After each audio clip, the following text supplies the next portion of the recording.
Progress of the possible project, and I have met with Scott Shipley of Northern Lights Energy. He's the one that's doing the project for the town of Russell, the solar project. He also brought with him Robert Campney of Fourth Coast Incorporated, and they're just, he wasn't sure that he could, Scott wasn't sure that he could handle the size of the project that we might do here, so he wanted to bring somebody a little more familiar with that. And Rob Campney, he's been in the business forever. He was once a principal of Bernier Carr. He left on to go on his own 15, 20 years ago. He's very knowledgeable. They have some good ideas. We talked for quite a while, and they're going to come back with a proposal. We're going to try to, the smart thing to do would be to try to work it in with our larger capital project and not try to do that on its own, because then there would be, quite a bit of taxpayer contribution if we tried to do that on our own. Still would have to put in a lot of money. But if we did it with a larger capital project, we could do it the same way as we did the water project for nothing really. Jim King of King and King, Francis Reed from Sack Associates were here last week. They're doing a project, what school is it? I can't remember. He told me to. Parishville. They're doing a project in Parishville right now. And Mark Reed's brother is the maintenance guy at Parishville, so he's going to give us a report on how they are, how they're doing. They, again, seem very knowledgeable. They wouldn't be in business if they weren't, This Friday, a couple guys from C&S Engineering are coming to visit. Just by looking at their websites and reviewing their portfolios, they seem like maybe the best choice for the kind of project we want to do here, being mainly, energy and that kind of thing, very little in the architectural field. And then on Tuesday the 16th, Steve Klumpa from SEI Design is going to come up and visit. And they're doing several projects here in the North Country now too. They're a well-known firm. So that's where we stand with that. Once they all come and visit and they get like a little better overview and they get an idea of what we want to accomplish here, then at that time they'll have sort of a proposal, nothing obviously very, very elaborate, but sort of a proposal, and we'll come back and have a meeting with all you guys, and you can talk to them, and then after that we'll make a choice, I guess, if you want to proceed. I tried to do somewhat of a priority list. Again, very preliminary. Things can be juggled, and some of this stuff we aren't going to do. Some things that we will do aren't on here yet even. One of the things that guy from Sack Associates had for a good idea, I had in here for solar thermal for the pool heat, like over the summer, when biomass is not in operation right now, we use propane. And we said, yeah, that's a good idea, but he said, why don't you also use that for your hot water, your domestic hot water, which is a great idea. We use fuel oil now, burn about 1,000 gallons of fuel oil over the summer for our domestic hot water, so it's $3,500, and those kind of things that, you get different eyes looking at it and they'll think of different things. I don't know if you want me to go over this whole list again, but like I said, I just tried to prioritize it, into safety items, energy saving items, just building related items, because our building is 24 years old, some of the things that it does need. A few things are wish list items for sure. We don't have to have them. It'd be nice if we did. I don't think there's much on here that would really cost the district, because like they told me, and Becky agreed, that with our Excel money, even though some of this stuff on here doesn't qualify for Excel per se, as far as their direct definition of it, if 75% of our items do qualify, then the rest of them are considered incidental, and they'll pay for them too under Excel. So the whole project could again be, virtually without, local. Now, when we went, if we went ahead would we let those people who are gonna help us do it be aware that we need to be 75%? Oh, absolutely. Within that area? Absolutely, that would be part of it. They would have to figure that out. Once they got down to where they were actually costing things out, Right, then that's when it would come down to it, you know, okay, we've got this much money in items that are, right. okay, and then this much money in items that aren't, we gotta make that balance out, yeah.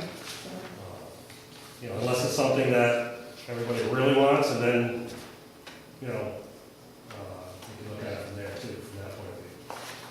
Is that generator that you talked about earlier, up there running off your coal generator, is that on that list? That's the number one in energy saving, is that one, and they are also, and like I say, that one there, I needed some engineering help, and the guy said himself, the guy from Saks there, he was their electrical expert, and he said, it looks good right now, but he said, we'd have to run the numbers, we have to really crunch the numbers, and, you know, with your price of fuel, as far as wood chips, with your price of wood chips, what you pay for electricity, there's other things that factor in too that are really hard to quantify, like if we can make enough of our own power to get back into a lower classification for National Grid, where right now we're SC3. If we could get back down to SC2, we can save a lot of money for that, but that doesn't happen immediately. That you have to stay under that 200 kilowatts for a year. Oh, You can't go over for 1 minute of one day, and it's another year after that. So it's really hard to do. You have to be very careful about doing that.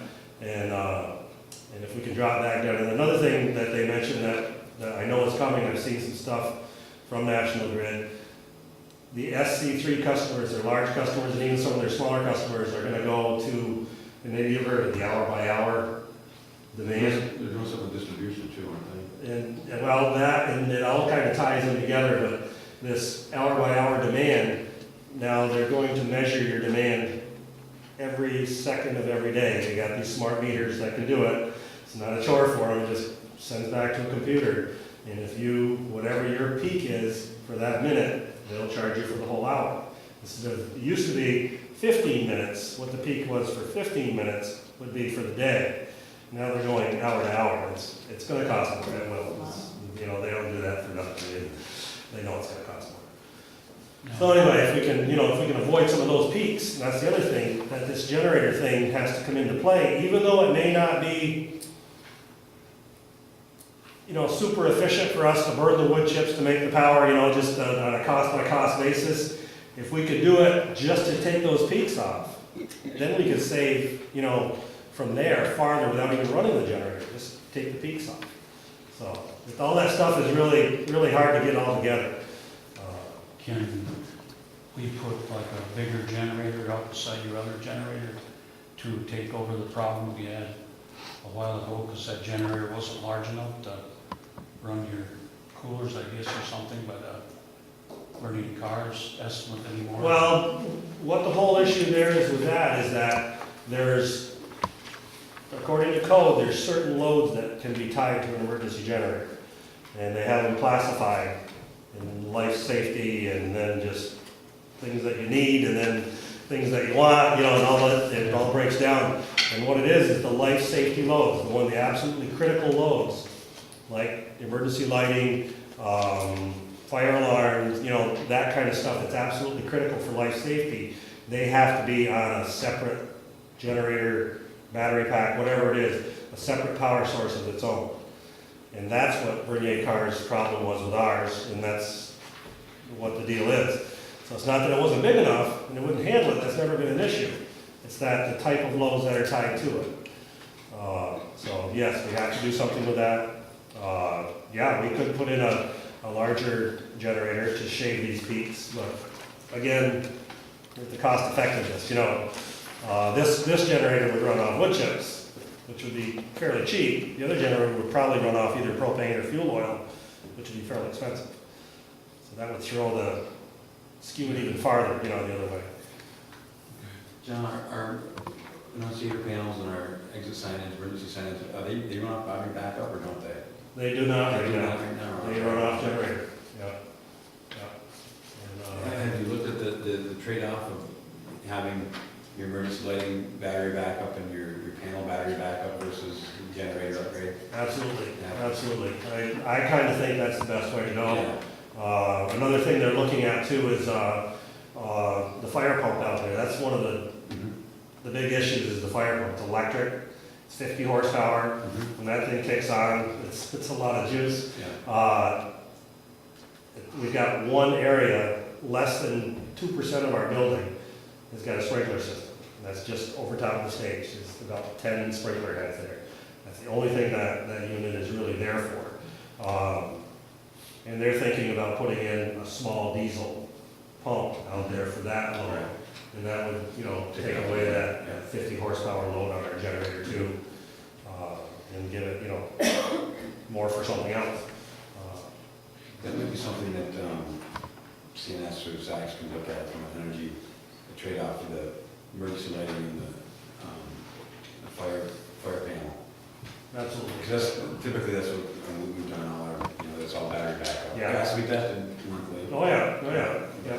Just like our generator too. Yeah, yeah, yeah. That's kind of the idea there, is going into it, is that they're gonna look at different ideas too, but that's kind of the one that we presented to them. Yeah. Did you say that the stage is the only part of the building that's got a sprinkler system? The stage, yeah. The rest of, nothing else has a sprinkler in it? Nope. Really? There's a couple hydrants out back, right by that water building. There's a 30,000 gallon clear well, so we take our water, treat it, put it into that clear well for use in school. And they've got a couple hydrants off that could be tapped into by the fire department. But the thing of it is, with those hydrants, depending on where we are on our pumping cycle, because that clear well will go down to maybe 10,000 gallons before the pump kicks on and fills it back up again. We can only pump down to 8,000 gallons. As far as we can pump it down, there could be as little as 2,000 gallons in there that the fire department could waste their time hooking up to it. That really isn't even part of our fire plan. Our fire plan is to throw some draft hoses into the pool. There's 142,000 gallons in there.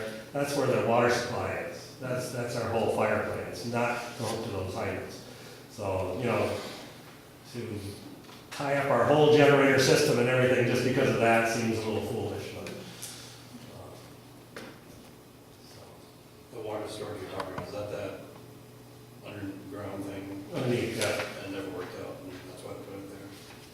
That Well, wasn't the original intent. the original, and this again is a little bit hearsay to me because I wasn't here, but originally, when they put that in, they painted it with something, some kind of coating. They didn't let it dry long enough before they put the water in it, so they got some bad water tests. So they had to take it out of service, let it dry back out again.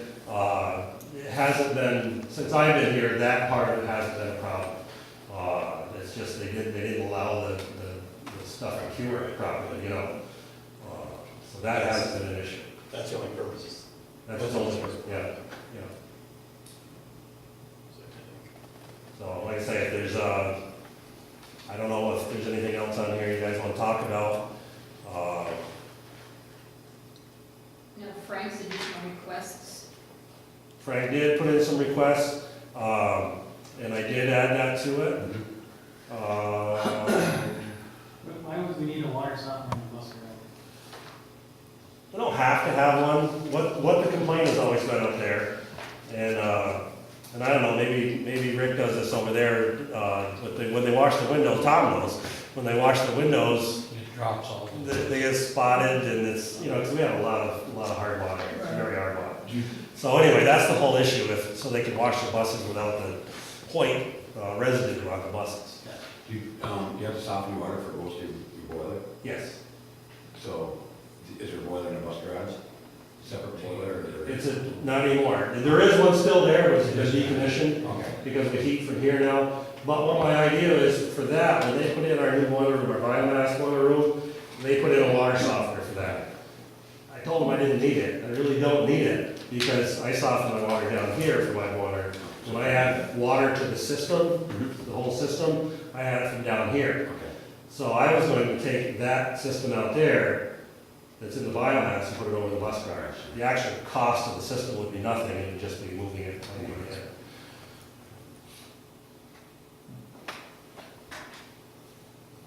And, yeah, Frank added some stuff on here, some, additional outlets for the bus storage bays, they have to plug their buses in, charge batteries or whatever, and now they're running cords all over. A couple 220-volt outlets in the mechanics bay for his welder. And number 14 there, possible addition of another mechanics bay up there. That would be probably not allowable under the Excel. So that might be something that we would have to look at whether we really want it or not. But what their point is that if Todd gets something on the lift, that's, transmission, whatever, more of a major issue that's gonna take a few days, then he hasn't got a lift, it's all tied up, and, it would be nice to have another lift. Like I say, not absolutely necessary, we've got by 24 years without it, but, The other thing Frank was looking at, if they eventually go to shared services throughout the county, he was hoping to have a second lift so that we would pretty much be guaranteed to be the garage in this area. right, And since we're currently servicing Clifton Fines garage needs when they're inspected, he was trying to right, enhance that. yeah, and position us for, possibly the regional. Does that just be an installation of the lift, or you have to do some construction on a building? That would be constructing a new Okay, bay. It would be about half the width of the bus garage, about half the width, and 25 foot wide, something like that. Not a small incidental thing, it's gonna be quite a bit of money, but it would be something to look at. It's a good idea to look at. Where would you put it? Probably on this end, right? And it would go down just before the entrance door to the offices and stuff, would be that length. And we'd have to then, again, do something with parking, because that would take up some of that parking. We want the fuel tank out of there. No good to anybody anymore as far as us. They don't think they need, the extra diesel fuel. They don't really need 15,000 gallons of diesel fuel on site. And it's a good tank. I'm sure somebody would probably buy it, somewhere along the way, somebody would want that in their school or Stay stuff. underground then? No, it's above ground, it's got its own containment, self-contained.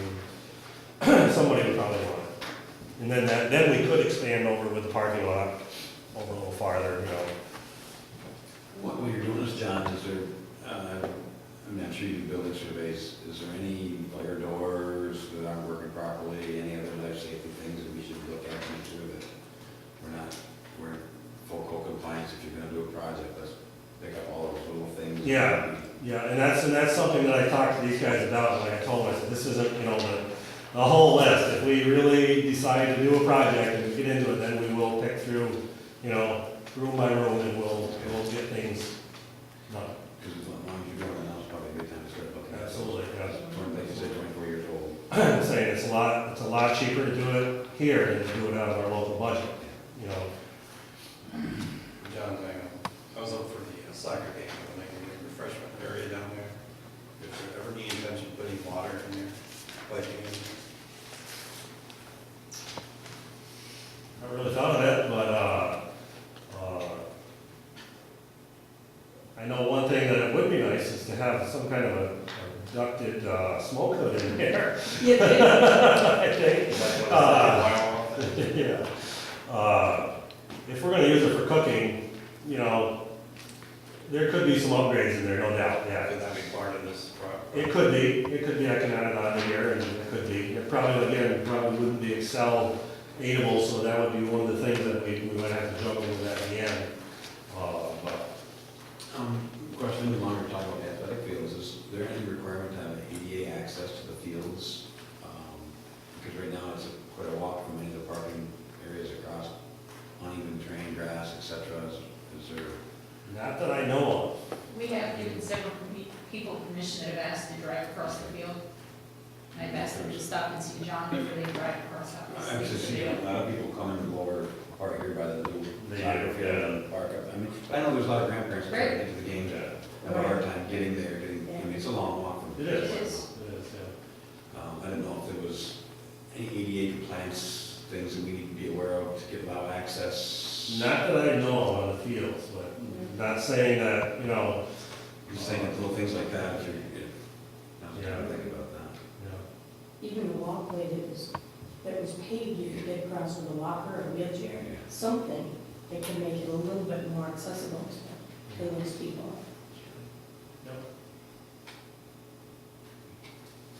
You wanna- Yeah, okay. Well, we spoke with Mark Wazowski from the school advisors, and first of all, the question was what Excel aid is. It's basically, it goes along when we get approved for our building project, the capital project. If we get approved for it, they also approve us to use the Excel aid. So they say, okay, we're gonna pay 9% or whatever percentages at that time that we get approved for, and then you can use the remainder 10% from your Excel aid. So essentially, the cost to us would be zero.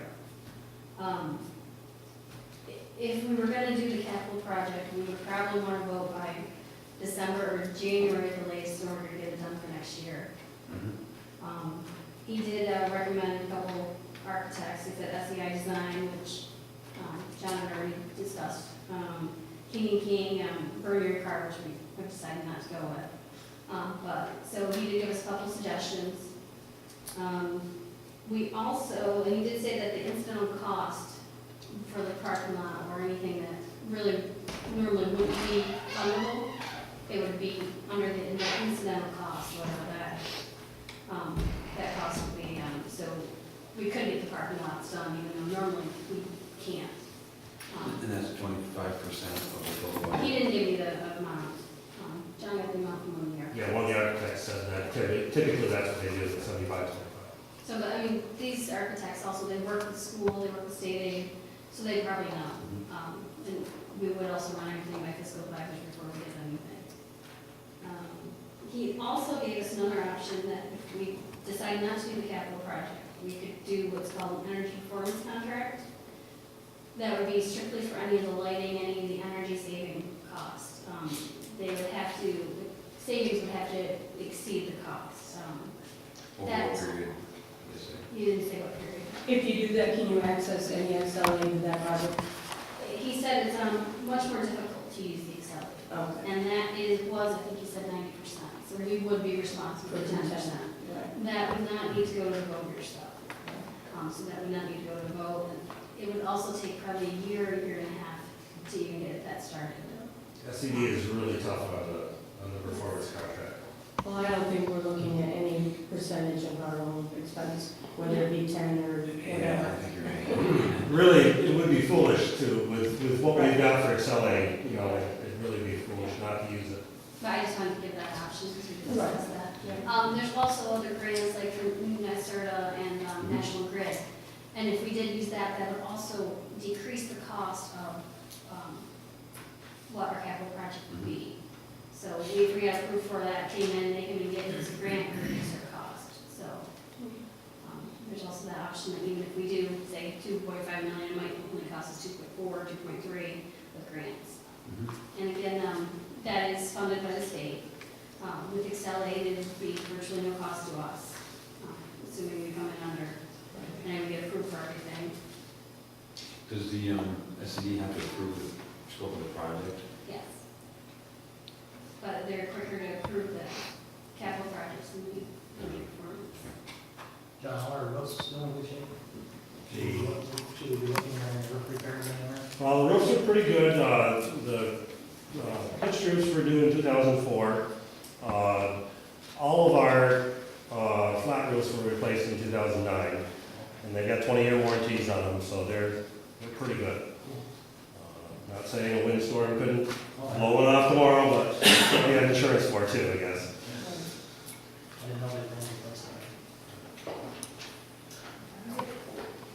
that. What do you expect to hear back from these people? And that's a little bit up to us. You know, if you guys want to talk about it a little bit and say, you know, we want to have something back by middle of November. You know, I wouldn't think that'd be out of line, maybe even the first of November, the first week of November, or something like that. Sounds like we have a timeline of it, which we Uh, need to get it on. We may be able to do it, but if we get any architectural issues in there, like if we do decide to do the bus garage, I'm kind of doubting if they would have that ready for a vote the first of, because, Right. You'd be lucky to get what you've got yeah, done in 6 weeks. yeah, that would be pretty tough. Some of the lighting issues, they've done so many of them, they knocked them out, in a couple days, some of the more technical stuff, like the generator stuff, they might have to work on a little bit. And definitely, if we did decide to do the bus garage, we would never do it with it. But, so we can, anyway, we can ask them, the quicker the better, maybe, I don't know when the board meeting, first board meeting in November, is what, the second week in November? It's later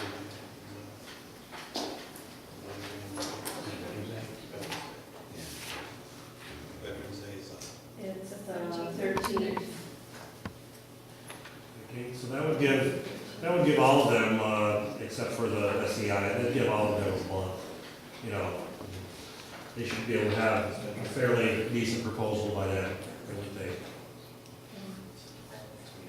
So what's your typical process as far as down selecting architects to represent us and giving a scope to find?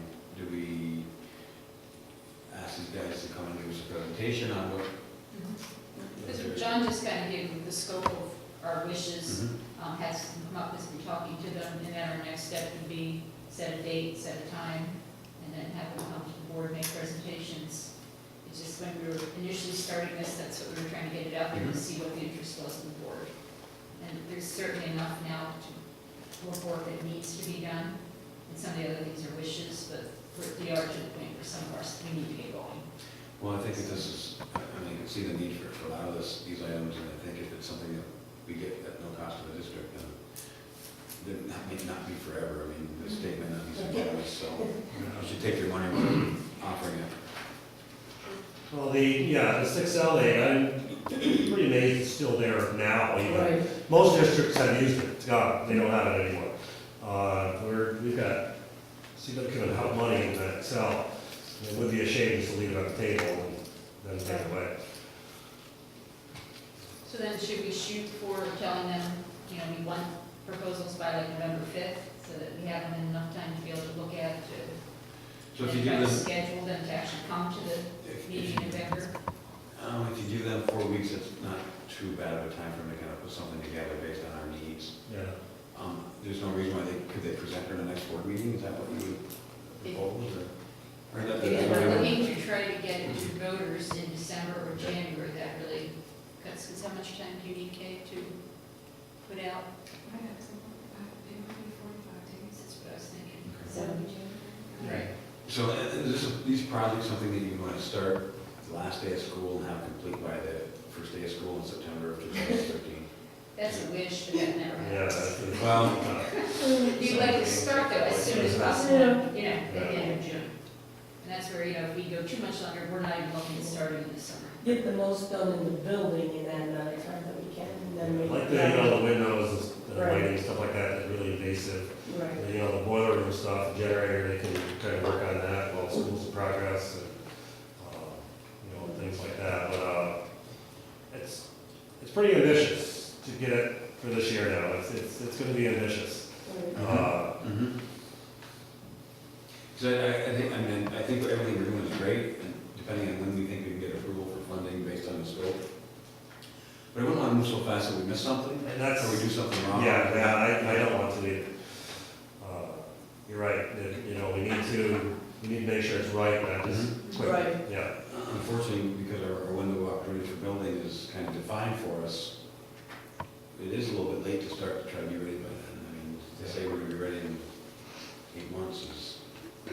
Because some of this stuff is, they do have to order it, and then, it's, there's some lead time on some of this stuff too. You get a down select an architect, you gotta design it, you gotta bid it, you gotta order it, you gotta buy it out. I mean, there's a lot that needs to be done. There is. So if we wanna do it, we should keep going. Because I do think you're right, I'm not sure how long the XLA will be. When they come back with a proposal on the 13th, it's not gonna be really tight, obviously, It's Right. gonna be a pretty much Swag. educated guess on their part, too. Well, it's gotta be as good as the last one. Hopefully better than last time. All right. Okay. Thanks a lot, John. Thanks. Thank you, John.